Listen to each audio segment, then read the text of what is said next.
요한복음을 읽다 보면 마치 추리 소설, 탐정 소설 같은 그러한 느낌을 갖게 되는데, 왜냐하면 곳곳에 여러 가지 사건들을 이렇게 소개해 놓고 있단 말이죠. 그 사건들이 가지고 있는 의미가 마치 진범을, 범인을 찾는 어떤 단서를 제공해 주는 것 같은 그러한 역할을 하는 느낌이 들곤 하는데, 그런데 이 요한복음에 있는 여러 가지 사건들이 탐정 소설과 큰 차이점은, 단순히 요한복음에 기록된 사건들은 하나의 추리할 수 있는 단서를 주는 것이 아니라 그 책 전체에서 중요한 의미를 그대로 드러내준다고 하는 거예요. 그래서 이 요한복음을 기록한 요한이 예수님께서 행적을 하신 여러 가지 사건들을 기록하는 가운데에 어떤 의미가 담긴 사건들을 곳곳에 쓰고 있는데, 그 가운데서 6월절에 일어난 그 사건을 굉장히 중요하게 요한은 쓰고 있습니다. 요한복음에는 세 번에 걸쳐서 6월절에 일어난 사건을 소개해 놓고 있는데, 첫 번째는 이제 2장을 보면 예루살렘 성전에 올라갔을 때, 바로 그때가 6월절이었습니다. 예수님은 성전에 올라가서 장사꾼들이 진치고 있는 그 성전을 노끈으로 채찍을 만들어서 다 쫓아내는 일명 성전 청결 사건을 행하셨어요. 그리고 이제 요한복음 11장 55절 후반부에 가면 다시 이제 예수님께서 예루살렘에 이제 올라오시게 되는데, 바로 그때가 6월절입니다. 이 6월절은 마지막 예수님이 십자가에서 이제 죽으시는 바로 그 날과 이제 맞추게 된 것이죠. 그러니까 6월절 어린 양으로 죽으시는 그 예수님을 이제 11장 그때부터 마지막 21장까지 이제 기록을 해 놓고 있습니다. 결국은 어린 양으로서, 6월절 어린 양으로서 죽으시는 예수님을 소개하고 있고, 그리고 이 2장과 11장 중간 어기에 또다시 6월절과 관련된 사건을 쓰고 있는데, 바로 그것이 오늘 우리가 읽은 오병이어의 기적의 사건이에요. 그러니까 이 처음과 마지막에 나오는 6월절을 연결시키는 또 다른 6월절 사건이 바로 이 오병이어의 사건입니다. 그러니까 이 6월절 사건은 요한에게 있어서 굉장히 중요한 사건이에요. 예수님이 누군가 하는 것을 분명하게 드러내는 사건이기 때문에 그래요. 자, 오늘 이 6장은 일명 오병이어의 기적을 소개해 놓고 있는 그러한 사건입니다. 이 사건은 6월절이 가까워진 그때의 시간을 소개해 놓고 있는데, 우리가 본문에 있는 것처럼 6월절이 가깝대서 6월절이 아닌 게 아니고, 이것은 6월절의 의미를 연결시키고 있는 겁니다. 그래서 이 요한이 6월절이 가깝다라는 그런 용어를 쓰고 있는 것이고, 결과적으로 6월절 의미를 담고 있는 거예요. 오병이어 기적 사건은 바로 6월절의 의미를 담고 있다. 여러분이 알듯이 6월절은 어떤 사건입니까? 애굽에서 노예로 있던 이스라엘 백성들을 하나님께서 모세를 통해서 탈출시키는 그러한 사건이 6월절 사건입니다. 그래서 이 6월절 사건은 애굽을 나와서 광야를 지나서 약속의 땅 가나안 땅까지 가는 것과 연결이 되어 있는데, 특별히 6월절 사건에서는 광야 사건을 빼놓을 수가 없지요. 이 광야 사건은 6월절 사건에서 핵심적인 사건입니다. 자, 광야에서 이스라엘 백성들이 먹을 것이 없어서 불평과 원망했을 때 하나님이 하늘로부터 만나를 내려주셨죠. 만나를 내려주셔서 그거를 먹고 그들은 광야를 걸어갔던 겁니다. 오늘 그 출애굽 때 있었던 광야의 사건, 특별히 만나의 사건을 오늘 염두에 두고 6장에서 예수님께서 광야에서 5,000명을 보리떡 5개와 물고기 2마리로 먹이는 사건을 연결을 시키고 있는 겁니다. 자, 오늘 제가 말씀드렸지만 이 6월절, 이것은 만나의 사건과 연결되어 있고, 이 만나의 사건은 결국 생명의 떡으로 세상에 오신 예수 그리스도와 연결이 되어 있는 것입니다. 예레미야 31장 14절에는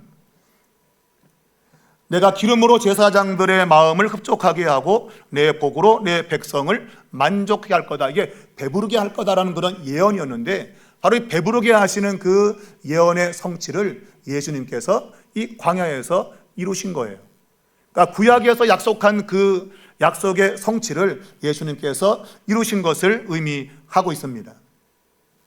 자, 오늘 이 오병이어의 기적을 이루는 사건의 출발, 이 출발은 광야에 많은 사람들이 모여 있는 것에서 시작이 되고 있습니다.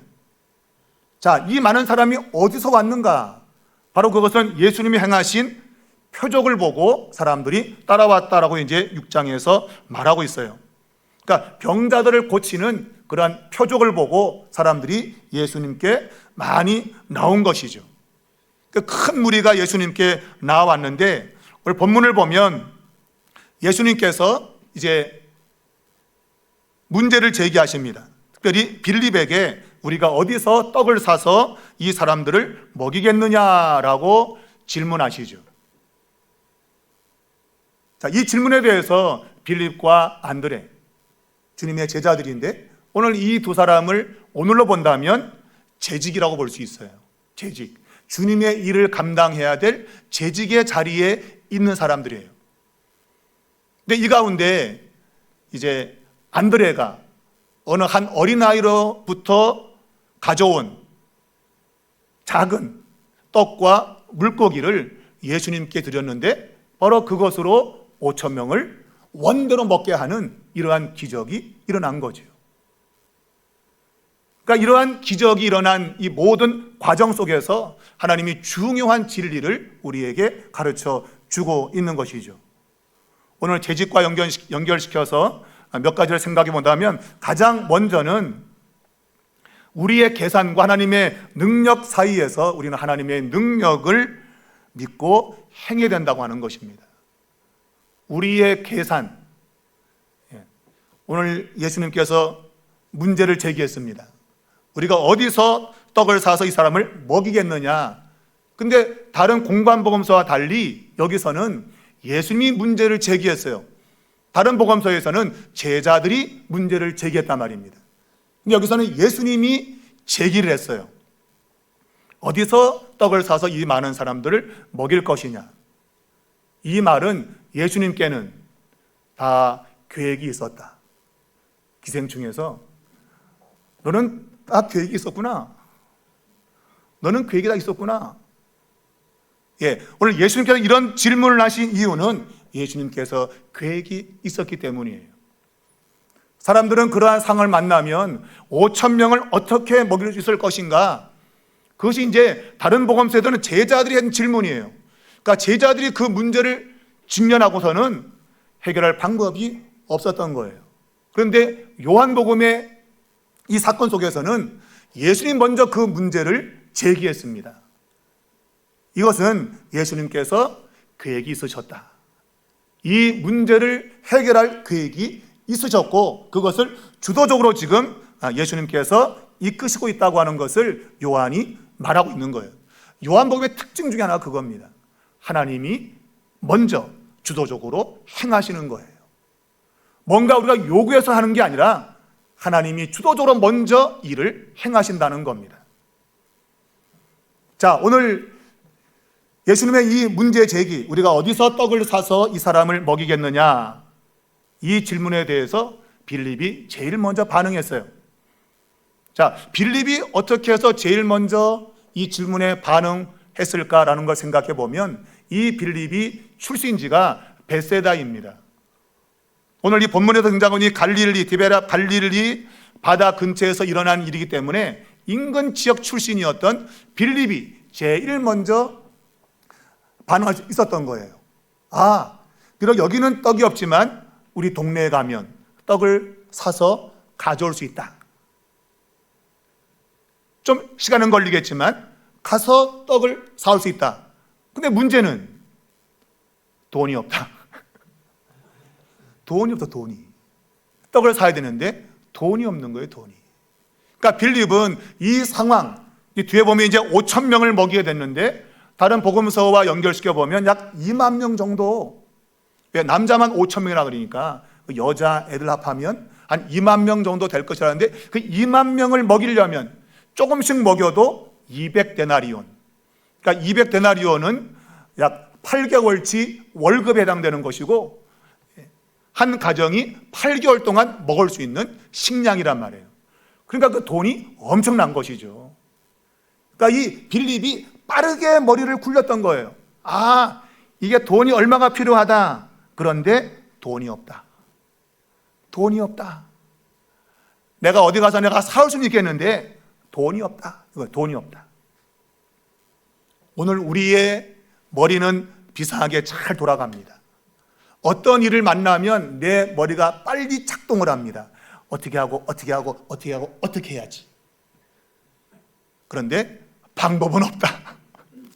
방법은 없다. 자, 그런데 오늘 똑같은 이 질문에 대해서 안드레가 반응을 했는데, 이 안드레는 어린아이가 가지고 있었던 보리떡 5개와 물고기 2마리를 가져온 거예요. 그러면서 이게 뭐 얼마나 되겠습니까? 라고 내놓은 거죠. 안드레의 반응 역시도 빌립과 별반 차이가 없어요. 이 조그만 거 갖고 이 많은 사람들을 어떻게 먹일 수 있겠습니까? 안드레가 똑같이 머리를 굴려본 거죠. 요것 가지고. 자, 요 음식은 요한은 다른 복음서와 달리 세밀하게 설명을 하고 있는데, 보리떡이라고 하는 확실한 걸 이야기를 하고 있어요. 다른 데는 그냥 떡이지. 근데 여기서는 보리떡이라고 그랬거든요. 보리떡. 이 보리떡은 아주 싸구려 음식을 말하는 겁니다. 이 아이는 매우 가난한 집 아이였고, 그래서 점심 도시락으로 아주 싸구려 떡과 절인 생선을 그냥 도마를 갖고 온 거예요. 아주 싸구려 도시락입니다. 그 도시락을 오늘 안드레가 아이에게서 받아서 예수님께 가져온 것입니다. 그러나 그것이 이 수많은 사람을 어떻게 먹이겠습니까? 그도 빌립처럼 계산해 봤지만 아무것도 이게 도움이 안 된다, 그러한 말을 하고 있는 거죠. 근데 놀랍게도 근데 예수님은 이 보리떡 5개와 물고기 2마리로 5천 명을 원대로 배 터지게 먹게 하셨다. 배 터지게. 자, 그러면 빌립과 안드레의 차이는 무엇인가? 똑같이 안 된다는 생각은 갖고 있었는데 어느 한쪽에서는 역사가 일어났어요. 똑같이 안 된다는 생각은 같은데 왜 다른 결과가 왔는가? 바로 그것은 예수님께 이 안드레가 이 작은 보리떡과 물고기를 가져왔다고 하는 거예요. 이게 굉장히 중요한 겁니다. 예수님은 우리가 가지고 있는 것의 크기와 상관이 없이 우리 주님께서는 일하실 수 있는 분이에요. 근데 우리의 뇌 구조는 뭔가 하나님이 쓰실만 해야 되겠다는 생각이 자리를 잡고 있는 거죠. 교회를 수십년 다녀도 이런 생각은 잘 안 바뀌어요, 여러분. 참 제가 오랫동안 교회를 해보면서 교인들 생각에 이런 생각이 잘 안 바뀌더라. 하나님은 작은 걸 통해서도 역사한다고 하는 이러한 믿음의 생각이 별로 없더라. 뭔가 좀 있어야만 하나님이 일한다고 생각하는 빌립과 안드레 같은 그러한 사고로 충만하더라, 교인들이. 특별히 오늘 이들은 예수님의 제자인데 교회에서는 재직이라고 하는 그러한 직분을 가지고 있는 사람들 가운데도 별반 다르지 않더라. 뭔가 내가 좀 쓰임받을 만한 건덕지가 있어야 주님이 날 쓰시지, 내게 그런 건덕지가 없으면 아이고 나까지게 뭐 되겠습니까? 나는 월급도 적고 배운 것도 없고 그런데 뭘 나를 통해서 뭘 하실 수 있겠습니까? 이런 생각이 지배적이지, 나는 가진 것도 없고 배운 것도 없지만 그러나 예수님께 가져나오면 예수님께서 얼마든지 하실 수 있어요 라는 이러한 생각을 잘 갖지 못하더라는 거예요. 여러분은 어떻습니까? 여러분은 여러분의 계산기를 더 의지하시나요? 아니면 하나님의 능력을 더 의지하시나요? 빌립은 머리가 잘 돌아갔습니다. 단번에 200데나리온 정도가 필요하다. 이 통법을 굴렸더니 휙! 문제의 원인은 잘 알고 있는데 해결에 답이 없는 사람. 맨날 머리만 갖고 그냥 씨름만 하는 것이고 거기에 매여 있어서 안 된다, 못한다 이러고 사는 거죠. 안드레도 똑같았는데 근데 안드레가 다른 것은 그것을 예수님께 가져왔다고 하는 거예요. 여러분 어떤 문제가 있어요 여러분 예수님께 가져오면 됩니다. 여러분이 인생이 하나님께 쓰임받고 싶다면 여러분이 뭐 가지고 있는 배경 상관이 없어요. 그냥 나를 하나님 사용해 주십시오. 그분께 드리면 되는 거예요. 어떤 교회에서 헌신 예배를 드려서 헌금을 내는데 저 뒤에 있던 한 남자가 돈이 없어 헌금을 드리고 싶은데 그래서 헌금 바구니를 막 돌리는데 드릴 게 없어요. 그래서 헌금 바구니에다가 뭘 넣은지 아십니까? 자기 발을 툭 집어넣었대. 자기 발을. 주여 내 몸을 드립니다 하고 발을 집어넣었대요. 그 사람을 하나님이 위대하게 쓰셨다. 내가 비록 가진 건 없지만 내 몸이라도 주님을 위해서 드리겠습니다 하고 발을 헌금 바구니에 집어넣었다는 거예요. 여러분은 그럴 마음이 있습니까? 나 가진 거 없어서 아유 못 드려요. 이걸로 끝이지. 내가 드릴 것이 없는데 에라 모르겠다 발이나 넣자 하고 발을 넣을 만한 하나님의 능력을 믿고 발을 넣을 만한 그러한 믿음의 행위가 있냔 말이에요. 우린 별로 없다 그런 거. 여전히 우리는 빌립 같은 생각 속에 잠겨 있다 이거 여러분. 그러면서 하나님의 역사를 말로는 기대한다 그래. 하나님이 역사할 걸 믿습니다 하면서 한 번도 나의 모든 것을 하나님께 드릴 그러한 행동은 하지 않고 있는 거예요. 안드레는 주님께 가져 나왔다고 하는 이 자체 속에서 하나님의 역사가 일어나게 되었던 것입니다. 사랑하는 여러분, 여러분이 안드레 같은 사람이 되기를 바랍니다. 도대체 주님이 어떻게 쓰실지는 모르겠지만 그냥 주님께 가져 나오겠습니다. 크기와 상관없이 그냥 주님께 가져 나오겠습니다. 여러분이 어떤 문제를 만나도 그 문제를 주님께 가져 나오면 되는 거예요. 그냥 가지고 나와서 주여 주여 이 문제를 주님께 올려드립니다. 그러면 주님이 역사하신다는 거죠. 그래서 우리가 두 번째 생각할 것은 작은 것을 받아서 새롭게 창조하시는 예수님의 방식을 믿어야 된다고 하는 거예요. 여러분 아무리 작아도 여러분 하나님이 하시면 놀라운 역사가 일어나는 겁니다. 오늘 이 요한복음은 다른 복음서와 달리 다른 복음서에서는 그 떡을 떼어서 나누어 줬다고 이 떼는 것에 굉장히 자세하게 설명을 했어요. 뗀다는 것에. 근데 요한복음에는 그냥 나누어 줬대요. 여러분 뗀다는 얘기는 조금씩 아껴서 나눠 먹으려는 그런 의미가 강하거든요. 조금씩 떼어줘야 조금 더 먹이겠다. 여러분도 자식 키우면서 나눠줄 때 조금씩 떼주잖아. 다 먹으려고. 그런데 요한복음에는 그게 아니고 나누어 주었대. 그냥 떡을. 아니 보리떡 5개인데 그냥 그거 막 나눠주면 여러분 어떻게 하겠습니까? 그걸 5개밖에 못 먹잖아. 하나씩 주면은. 근데 요한은 그냥 떼는 걸 뺐어요. 떼는 게 없는 거예요. 그냥 나누어 줬대 그냥. 근데 놀랍게도 나누어 줬는데 모두가 다 원대로 배 터지게 먹었다. 하나님이 그만큼 풍성하신 분인 것을 요한은 이야기하고 있는 거예요. 더군다나 그 먹고 남은 것을 12바구니에다가 거두었다가 말하고 있는데 여러분 바구니는 어디다 놨어요? 이 바구니는 누가 갖고 온가 도대체 바구니는. 예수님은 다 계획이 있었던 거죠 여러분. 야 바구니 갖고 댕겨. 야 아무것도 없지 근데 바구니 갖고 댕겨 좀. 예수님은 다 계획이 있으신 거죠. 그분은 우리의 생각과 완전히 다른 분입니다. 우리는 가진 것이 없으면 우리는 바구니를 안 갖고 다닙니다. 뭐 있어야지 갖고 다니지. 뭐 담을 게 있어야지.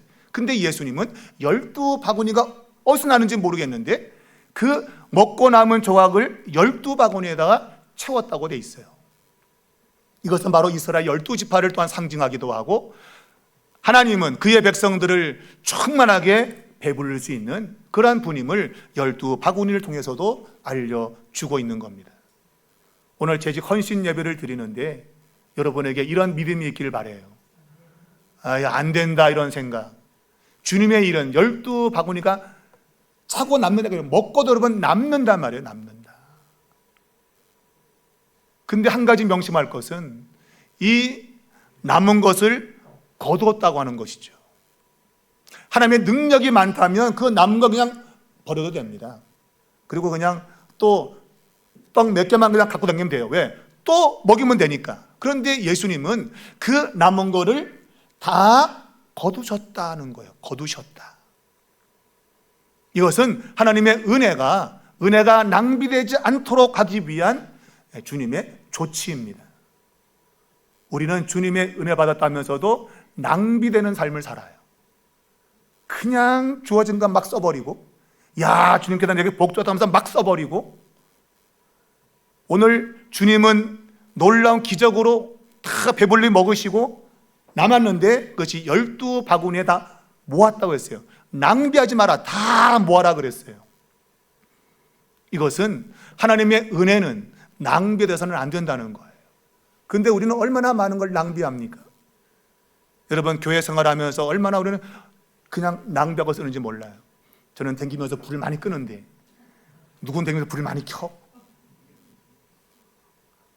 여러분, 하나님의 은혜로 이 교회가 여기까지 왔는데 그 이면에는 누군가의 헌신이 있고 누군가의 충성이 있지만 또 누군가의 절제가 있어요.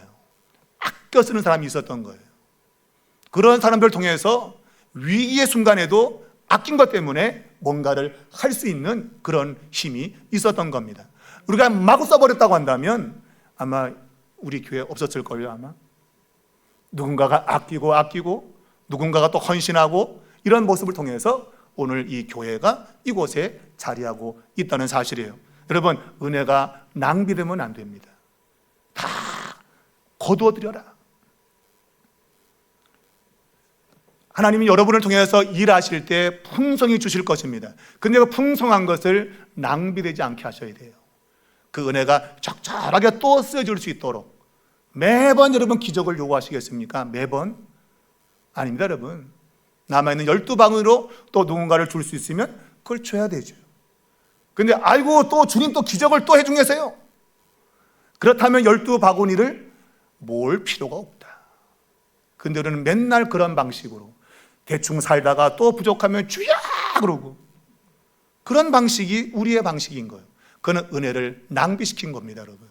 우리의 삶의 자리에 주님이 주신 은혜가 될 수 있도록 우리가 아낄 건 아끼고 절약한 건 절약하고 또 그걸 통해서 남에게 나눌 때는 나누고 이런 삶이 이루어져야 되는 것이에요. 여러분, 우리에게 주어진 시간, 우리에게 주어진 재능, 물질, 또 우리의 간절한 기도 한마디, 이런 걸 주님은 통해서 일하실 수 있다. 제가 말씀의 제목을 작은 도시락을 든 재직 그랬습니다. 여러분과 저 어디 명함을 내 말만 떵떵 그릴 만한 거 있습니까, 여러분? 별로 없잖아요. 강남에 수백 하는 빌딩 있으신가요? 없잖아요. 정말 우리는 작은 도시락밖에 없는 근근히 하루하루 살아가는 그러한 자리에 있을 거예요. 그러나 그 자체가 우리의 삶을 가로막는 게 아닙니다. 주님의 손에 그것을 내어드리는 그 헌신이 있다면 하나님은 5,000명도 넉넉히 먹이는, 더 나아가서 2만 명도 먹일 수 있는 그런 역사를 주님은 해내시는 거예요. 저는 우리 교회가 그런 교회 되기를 바랍니다. 있어 사는 교회가 아니라 없는데 놀랍게도 우리의 가진 것들 주님께 내어드렸더니 주님이 2만 명도 먹이는 이러한 역사가 있는, 근데 지금 그런 초짐이 보이고 있다. 그런 조짐이, 우리 성도들이 정말 교회를 사랑하시고 교회를 위해서 일하는 모습들이 보이기 때문에 주님이 귀한 역사를 이루게 될 줄로 믿습니다. 사랑하는 여러분, 오늘 이 사람들이 찾아온 이유는 바로 병 고치는 표적을 통해서 예수님께 나아왔습니다. 자, 그런데 오늘 이들이 오병이어의 기적을 보고도 동일한 반응을 보였어요. 말하자면 우리를 배불릴 수 있는 분으로 생각하고 있는 겁니다. 그래서 오늘 본문에 보면 예수님을 억지로 임금으로 삼으려고 했다. 저분이 왕이 되면 이제 우리는 먹을 걱정이 없겠구나. 먹는 것 때문에 걱정하는 건 없겠구나 라고 생각했던 거예요.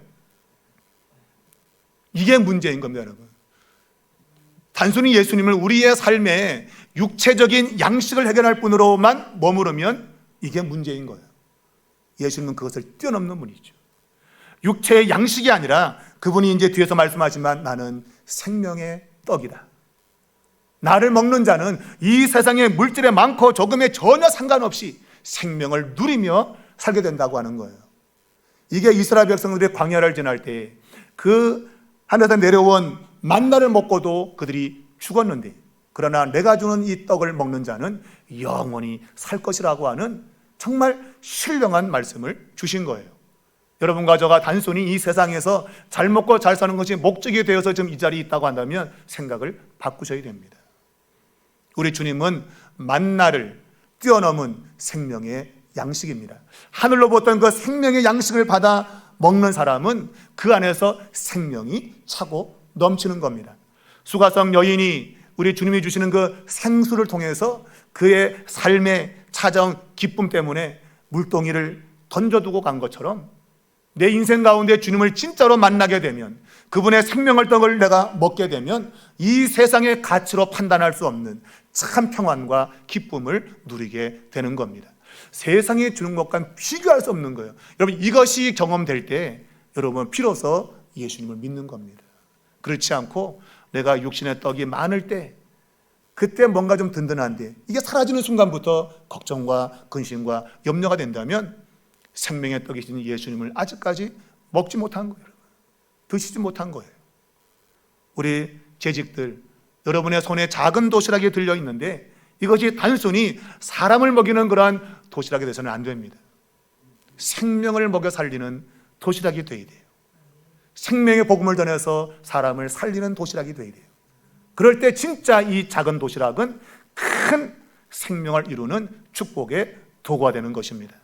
여러분, 주님께서 우리를 통해서 일하시기를 원합니다. 우리는 작고 보잘것 없지만, 때로는 빌리처럼 계산하는 그런 사람이지만 그 자리를 넘어서서 안드레로 발전하고, 안드레 역시도 이 작은 것이 뭐가 되겠냐고 말했지만 주님께 가져난 그 순간부터 하나님의 역사는 시작되었던 겁니다.